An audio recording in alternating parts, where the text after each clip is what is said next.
Assalamualaikum warahmatullahi wabarakatuh. Selamat sore pemirsa kerukunan yang kami banggakan. Kali ini kita FKUB Kalimantan Barat menghadirkan narasumber dari agama Katolik. Kalau di nasional nyebutnya KWI ya. Iya, tingkat nasional. KWI ya.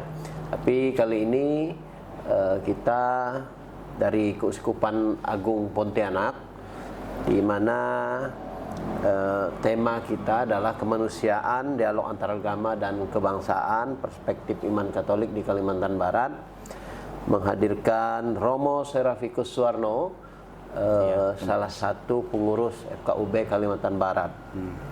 Selamat datang Romo.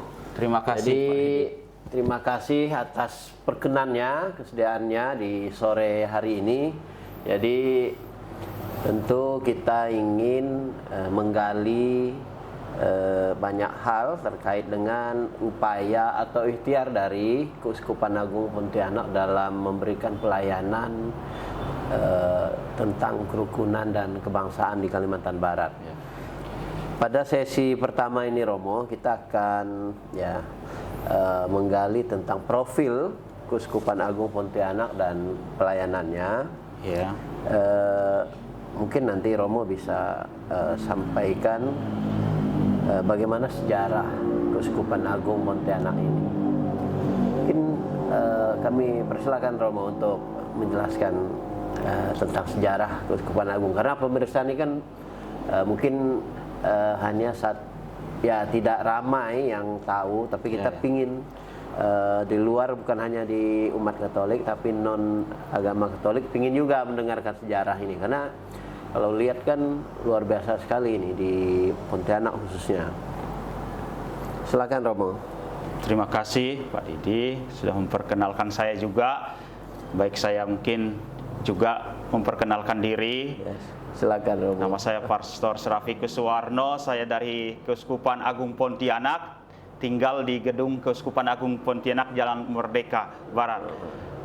Jadi gedungnya megah tuh, Romo. Yang megah itu yang 5 tingkat, tinggal lantai. Pak Didi juga sudah pernah ke sana. Jadi saya juga secara tidak langsung wakil dari KWI, karena saya jadi ketua komisi kerukunan antar umat beragama, ya kan, forum kerukunan antar umat beragama, dan itu saya sebagai ketua terutama di Keuskupan Agung Pontianak, dan ini kemudian menjadi bagian dari KWI. Ketuanya saya secara langsung. Lalu saya juga kemudian bersama 3 orang teman saya dari Keuskupan Agung Pontianak diminta oleh Keuskupan untuk menjadi bagian dari FKUB Provinsi Kalimantan Barat. Jadi saya salah satunya Pak Maka sebagai wakil ketua, ya kan? Makarius.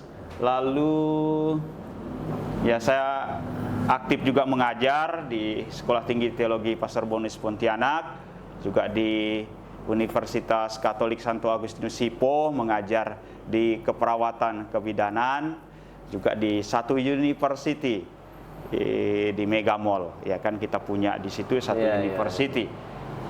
Nah, itu baik, kita akan seperti tadi yang ditanyakan oleh Pak Didi. Sejarah pertama-tama. Nah, banyak yang penasaran. Sebelum ke sejarah, kita melihat apa saja wilayah yang dimaksud dengan Keuskupan Agung Pontianak. Nah, Keuskupan Agung Pontianak itu mencakup 30 paroki, 31 atau 32, sekarang ada kuasi paroki. Jadi itulah wilayah Keuskupan Agung Pontianak, meliputi kota Pontianak, Kabupaten Pontianak atau Mempawah, ya kan, sekarang Kabupaten Bengkayang, Sambas, kota Singkawang, Landak, ya kan, Kabupaten Landak. Landak masuk juga masuk ke sini, ya. Kubu dan lain sebagainya. Jadi itu wilayah Keuskupan Agung Pontianak. Itu yang dimaksud dengan Keuskupan Agung Pontianak. Luas sekali. Luas sekali. Ya, jadi seperti itu. Lalu kita melihat sejarah Keuskupan Agung Pontianak. Jadi Keuskupan Agung Pontianak itu berproses dari waktu ke waktu, tidak langsung jadi seperti yang ada sekarang, tetapi melalui perjalanan waktu yang cukup panjang sampai sekarang, dimulai dengan namanya itu dalam wilayah, dalam istilah gerejawi itu disebut Prefect Dutch Borneo atau Vicaris Dutch Borneo, ya kan, yang dipimpin oleh Giovanni Pacificio Bos, OFM Kapusin, sejak 10 April 1905 hingga pensiun tahun 1933. Lalu digantikan oleh Vicaris Dutch Borneo atau Vicaris Pontianak. Itu namanya Vicaris Pontianak, Tarsisius Henricus Josephus van Palenberg. Masih Belanda, ini kan zaman-zaman dulu, ya kan, OFM Kapusin. Ya, sejak 10 Desember 1934 hingga pensiun pada 13 Juli 1957. Lalu diganti oleh Vicaris Pontianak atau istilahnya Uskup Agung Pontianak. Uskup Agung. Yang waktu itu dijabat, sekarang sudah almarhum beliau, Herculanus Johannes Maria van den Berg, OFM Kapusin, sejak 13 Juli 1957 hingga wafat pada tanggal 2 Juli 1976. Lalu Uskup Agung Pontianak yang dijabat oleh Hieronymus Herculanus Bumbun OFM Kapusin. Kita lihat namanya di ujung-ujungnya itu OFM Kapusin, karena ini ordo yang waktu itu bermisi, yang waktu itu pembagian wilayah misi itu ada yang di wilayah Kalimantan Barat, ada juga yang di Jawa dan lain sebagainya. Di Kalimantan berbeda-beda juga ordo kongregasi yang bermisi, wilayah misi. Jadi almarhum sejak 26 Februari 1977 hingga pensiun 3 Juni 2014. Lalu yang masih hidup, yang kita kenal cukup lama menjadi Uskup Agung Pontianak, yaitu Monsinyur Agustinus Agus. Sejak 3 Juni 2014 beliau sudah berapa tahun, sampai 2025 dan digantikan sekarang paling tidak dalam masa transisi ini. Bukan uskup yang netap atau definitif, tapi ini uskup yang ditugaskan rangkap Uskup Sintang dan menjadi administrator apostolik di Keuskupan Agung Pontianak. Oh gitu. Iya, jadi belum definitif, masih masa transisi seperti itu. Maka dalam istilah pemerintahan itu PJ, akan pejabat, sementara dan lain sebagainya. Mengapa disebut administrator apostolik? Apostolik ini mengacu pada Gereja Universal yang pusatnya di Roma. Ada administrator diosesan, ini dioses tingkat keuskupan. Biasanya itu pastor yang ditugaskan sementara menunggu terpilihnya uskup definitif. Tapi ini dipilih langsung oleh Vatikan atau Roma. Oh, langsung dari Roma. Ya? Jadi beliaunya ini disebut administrator apostolik, Monsinyur Samuel Oton Sidin, OFM Kapusin. Ya. Hanya satu tadi yang bukan Kapusin ya. Monsinyur Agustinus Agus ya, yang lainnya Kapusin. Itu gereja berkembang sampai 2025 ini, dan apa yang menjadi visi misi Keuskupan Agung Pontianak, yang menjadi visi yaitu vision, ya kan, cara melihat ke depan, yaitu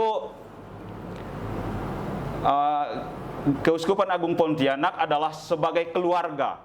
Jadi Keuskupan Agung Pontianak itu dilihat sebagai keluarga. Nah, sebagai keluarga kan ada bapaknya, ada ibunya, ada anaknya dan lain sebagainya. Itu paling tidak keluarga inti yang bermutu dalam persekutuan. Jadi aspek pertama dari tugas gereja itu adalah persekutuan, atau yang disebut dalam istilah Yunani itu koinonia. Jadi harus bersekutu dulu, ya, bersekutu.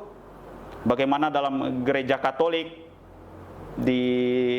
diinspirasi oleh Alkitab di Kisah Para Rasul, mereka sehati sejiwa, apa yang menjadi milikmu dalam pelayanan kasih, ya kan itu. Maka persekutuan. Lalu pelayanan, diakonia. Jadi ada aspek pelayanan di dalam tugas gereja. Yang kedua itu melayani. Nah, bagaimana ini diwujudkan akan kita lihat nanti, ya kan, di pertanyaan berikutnya akan ada. Lalu pengajaran, kerikma. Jadi bukan hanya orang itu masuk, tetapi harus diajar, diberi pelajaran yang namanya masa katekumen, persiapan, ya kan. Ada lagi setelah dia masuk itu ada mistagogi lagi, pengajaran lagi, kerikma ini. Jadi tidak berhenti sampai dia mati, peningkatan. Yang penting dia mengerti sehingga dia hidupnya secara pribadi itu semakin matang, gitu, semakin beriman, dan juga bagaimana dia menyadari hidupnya di tengah-tengah umat beriman, dan juga di tengah masyarakat, di tengah berbagai keberagaman kita dalam agama dan lain sebagainya, suku. Lalu ada yang keempat, liturgia. Jadi dalam gereja Katolik aspek liturgi ini sangat ditekankan ke satuan. Jadi tidak sembarang. Liturgi ini diatur, terutama ada satu sakramen dari 7 sakramen itu yang disebut dengan sakramen sumber dan puncak kehidupan umat Katolik, yang disebut sakramen Ekaristi. Ada liturgi, jadi diawali dengan tanda salib, ada salam, lalu ada kata pengantar, ada bacaan dari kitab suci, perjanjian lama, lalu perjanjian baru, lalu Injil. Injil itu 4 Injil, Matius, Markus, Lukas, dan Yohanes. Injil itu secara khusus berbicara tentang hidup dan karya Yesus. Itu yang menjadi puncak. Dan biasanya baru dirayakan malam perjamuan Yesus itu dengan para muridnya. Itulah yang namanya pemecahan rosti dan lain sebagainya, ya, untuk mengenang itu. Lalu berikutnya, yang keempat kalau tidak salah tadi, atau kelima, kesaksian martiria. Jadi martiria ini bukan hanya soal mengorbankan diri atau berjuang demi iman, mempertahankan iman sampai mati, tetapi bagaimana juga kemudian ini sikap militan dalam melakukan kebaikan bersama dengan umat beragama yang lain, ya kan, sampai mengorbankan diri. Lalu serta lingkungan hidup juga masuk, ekologia, karena sesuai konteks. Ini juga ranah tugas gereja untuk menghadirkan kerajaan Allah dalam menjawab tanda-tanda zaman. Jadi kerajaan Allah itu di dalam konsep kita sudah hadir di dunia ini, tetapi yang masih akan kita alami, di mana yang menjadi raja atas segalanya adalah Tuhan yang Maha Kuasa. Lalu kaitkan dengan tanda-tanda zaman. Sekarang kan ada ekologi sebagainya. Iya, ekoteologi. Tadi masuk salah satu program itu, ekologi. Ekologi tadi, lingkungan hidup. Itu visi Keuskupan Agung Pontianak. Jadi misinya bagaimana? Juga kita baca, membangun persaudaraan Injili yang komunikatif. Ya, salah satunya kita ini, kooperatif, bekerja sama, terbuka bagi semua orang, mengoptimalkan struktur organisasi di tingkat keuskupan. Seperti saya di Komisi Hak, Hubungan Antar Agama dan Kepercayaan, dioptimalkan. Juga ada tingkat paroki. Kalau di tingkat keuskupan disebut Komisi Hak, Hubungan Antar Agama dan Kepercayaan. Kalau di tingkat paroki ada seksi hak, bagian-bagian dari pelayanan di paroki. Jadi agak ke bawah, itu tingkat paroki dalam meningkatkan mutu pelayanan pastoral berbasis data. Jadi Keuskupan Agung Pontianak sekarang sudah berbasis data. Kita mengusahakannya agar data itu betul-betul tidak hanya sekarang seperti yang pelayanan sekarang tinggal klik, gitu, tercatat dan tinggal klik. Jadi kemanapun ke Jakarta sana bisa ngeklik tanpa harus minta keterangan. Misalnya dalam gereja Katolik soal perkawinan, apakah orang ini pernah menikah? Lalu sebelum diumumkan di gereja diselidiki, profiling. Jadi tidak terjadi kesalahan, blunder dan lain sebagainya. Itu dalam gereja Katolik berbasis data, menyiapkan dan meningkatkan mutu pelayanan kabar baik yang profesional dan dedikatif dalam hidup menggereja, membangkitkan kesadaran akan pentingnya hidup rohani, membawa pembaruan dan perbaikan dalam masyarakat sebagai kesaksian hidup ini yang sangat relevan dengan kita juga. Menyelamatkan dan melestarikan lingkungan hidup. Itu salah satu misi penting. Lalu itu, nah, program pokok Keuskupan Agung Pontianak pertama, meningkatkan kesejahteraan dengan mengembangkan ekonomi kerakyatan. Yang kedua, menghormati hak-hak rakyat atas tanah adat dan lain sebagainya. Yang ketiga, pemerintah perlu memfasilitasi dialog antar kelompok-kelompok agama. Itu juga menjadi pokok program Keuskupan unggulan dari ini, memfasilitasi dialog antar kelompok-kelompok agama, etnis, menjamin rasa aman dan tentram bagi seluruh masyarakat dan lain sebagainya. Itu baik di internal maupun dengan antaragama gitu, Romo. Iya, itu program unggulan kita tadi terbuka juga ya kan, dari misinya tadi yang berusaha kita Terus terapkan. Ini Romo, ya ini kan program-program unggulan itu tadi tentu sebenarnya untuk menjawab kebutuhan rohani dari umat Katolik khususnya dan keberagaman di Kalimantan Barat. Nah, itu bagaimana Romo dalam melaksanakan kebutuhan rohani tadi untuk keberagaman itu dengan program-program tadi? Biasanya ke bawah itu apa saja yang dilakukan? Mungkin singkat bisa Romo sampaikan. Iya, kita memang pusatnya terutama di Keuskupan Agung Pontianak adalah keuskupan. Tetapi kita tidak langsung turun seperti saya sebagai Ketua Komisi HAK Hubungan Antaragama Kepercayaan, tapi kita membangun jejaring di tingkat paroki, bahkan kemudian ada yang stasi juga. Supaya aktif dan aktif. Jadi kita tidak terjun langsung, tetapi kita hanya menganimasi, ya kan, menganimasi, menjiwai atau menggerakkan mereka, menyemangati mereka tingkat paroki, sehingga pastor paroki, dan juga ada namanya di tiap paroki itu DPP, Dewan Pastoral Paroki, umat beriman awam dalam kontip dan gereja Katolik, yang membantu pastor paroki dan rekannya yang disebut dengan vikaris paroki. Jadi pastor rekan, ada pastor kepala, ada pastor rekan. Mereka berdua ini dibantu dalam pembuat keputusan, juga kemudian dalam pelayanan untuk umat Katolik sendiri dengan beberapa cara, misalnya yang di luar kota Pontianak, misalnya kalau di Serimbo atau di Ngabang sana. Jadi mereka pelayanannya lebih pada turne istilahnya, berkunjung langsung ke lapangan gitu ya. Langsung ke lapangan, dan tingkat paroki ini berusaha menerjemahkan tadi visi misi gereja Katolik Keuskupan Agung Pontianak, program-program yang ada, dan kita akan ada biasanya ada pertemuan paling tidak tingkat keuskupan itu 2 kali dalam setahun.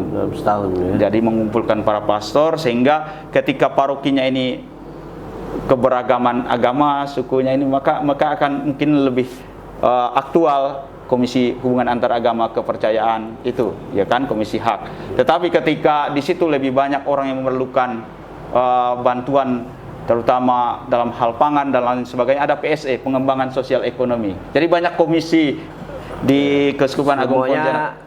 Unggulan gitu, jadi semua unggulan. Gitu. Jadi PSE, pengembangan sosial ekonomi, bagaimana membangun kehidupan umat, kesejahteraan ekonomi, tapi tadi sesuai dengan visi misi kita, memelihara lingkungan hidup. Itu aspek spiritual, religius itu tetap terbangun. Kita bangun di gereja Katolik. Jadi tidak semata-mata meningkatkan aspek ekonomi, kesejahteraan fisik lahiriah atau pendidikan saja gitu. Gitu. Betul. Oke, Romo. Pemirsa kerukunan yang kami banggakan, untuk sesi pertama kita cukupkan, Romo. Jadi kita sudah mendengarkan bagaimana profil atau sejarah dari Keuskupan Agung Pontianak dengan program-program unggulannya. Nanti di segmen berikutnya, Romo, kita akan masuk pada tema atau bagian tentang kemanusiaan dalam perspektif iman Katolik. Terima kasih, Romo. Terima kasih. Kita akan masuk nanti ke sesi berikutnya. Pemirsa yang kami banggakan, Jangan lupa subscribe, ya, like dan share konten-konten dari podcast FKUB Kalimantan Barat. Mungkin Romo juga bisa sampaikan, karena memang Romo juga pengurus FKUB, ya, umat atau masyarakat kita bisa menyaksikan melalui media sosial yang kita punya di Instagram maupun di Facebook, selain tadi di YouTube. Ya. Terima kasih.